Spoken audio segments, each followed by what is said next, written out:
বন্ধুদের স্বাগত জানিয়ে আজকে আবার একটা নতুন রেসিপি নিয়ে এসেছি আপনাদের সঙ্গে শেয়ার করবো বলে। তো আজকের রেসিপিটা দেখে বুঝতে পারছেন পেঁয়াজ কলির রেসিপি।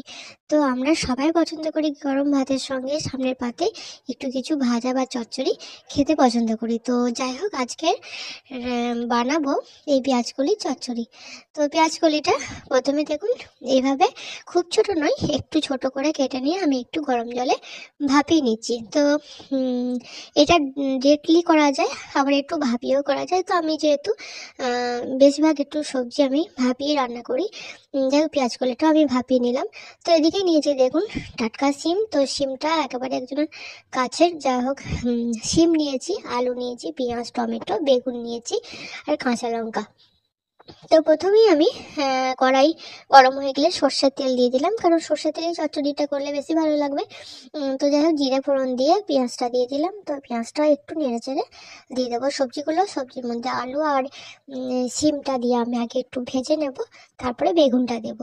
তো এটা খুবই অল্প পরিমাণ, একটুখানি মানে অল্প পরিমাণ এটা রেসিপিটা। তো আপনাদের পরিমাণ অনুযায়ী সবজি মানে পছন্দ অনুযায়ী সবজি নিয়ে নেবেন। তো এর মধ্যে দেখুন আমি 3 থেকে 4 কোয়া রসুন দিয়ে দিলাম, গোটা রসুন। তো গোটা রসুন দিলাম, কারণ এই গোটা রসুন ভাজার সময় কিন্তু একটা খুব সুন্দর সেন্ট হয়। তো এবার দিয়ে দিলাম আমি নুন। হ্যাঁ, নুনটা দিয়েও আলু আর সিমটা একটুখানি নেড়ে চেড়ে নিলাম, যাতে একটু ভাজা ভাজা হয়ে যায়। তো ভাজা ভাজা হয়ে যাওয়ার পর এবার আমি দিয়ে দিলাম বেগুন। এখানে একটা ছোট বেগুনের আধখানা বেগুন আছে।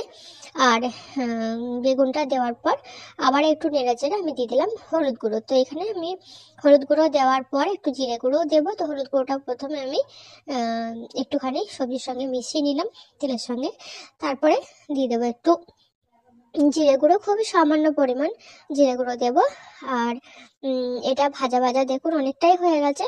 তো এবার দিয়ে দেবো পেঁয়াজ কলিটা। তো পেঁয়াজ কলিটা যে খুব সেদ্ধ করে নিচ্ছি তা নয়, মানে জাস্ট একটু গরম জলে রেখে আমি এটা ধুয়ে নিয়েছি, কারণ হচ্ছে নোংরাটাও বেরিয়ে যায়। আবার এখনকার মানে সবজিতে যে বিভিন্ন রকম ওষুধ দেওয়া হয় রাসায়নিক, যাই হোক সেই সব ওষুধগুলো একটু বেরিয়ে যায়। তো আমি এভাবেই এটাকে একটু কষিয়ে নিলাম। এবার দিয়ে দিলাম একটুখানি লাল লঙ্কার গুঁড়ো, যাতে একটু ঝাল ঝাল হয়। এবার দিয়ে দিচ্ছি টমেটো কুচানো আর কাঁচা পাকা লঙ্কা।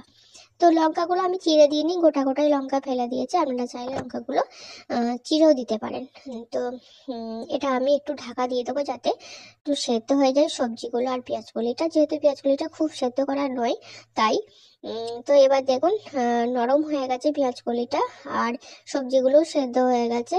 আর যেহেতু সব মানে সেদ্ধ হয়ে গেছে আর ভাজা ভাজাও হয়ে গেছে, তাই এটাই আমি আর কিছু মানে জল দিতেই মানে লাগলো না। তো এবার আমি দেখুন সামান্য পোস্ত দানা ছড়িয়ে দিলাম, হাফ চামচ মতো পোস্ত। তো এই রেসিপিটা আমার প্রায় রেডি হয়ে গেল। তো বন্ধুরা, কেমন লাগলো এই পেঁয়াজ কলির চচ্চড়ি? তো এভাবে এই চচ্চড়ি বানালে কিন্তু গরম ভাতের সঙ্গে খুব ভালো লাগবে। তো আপনারা বাড়িতে গরম ভাতের সঙ্গে এটা বানাতেই পারেন। আর এটা শুধু ভাত না, রুটির সঙ্গেও খাওয়া যেতে পারে। তো বন্ধুরা, সঙ্গে থাকবেন।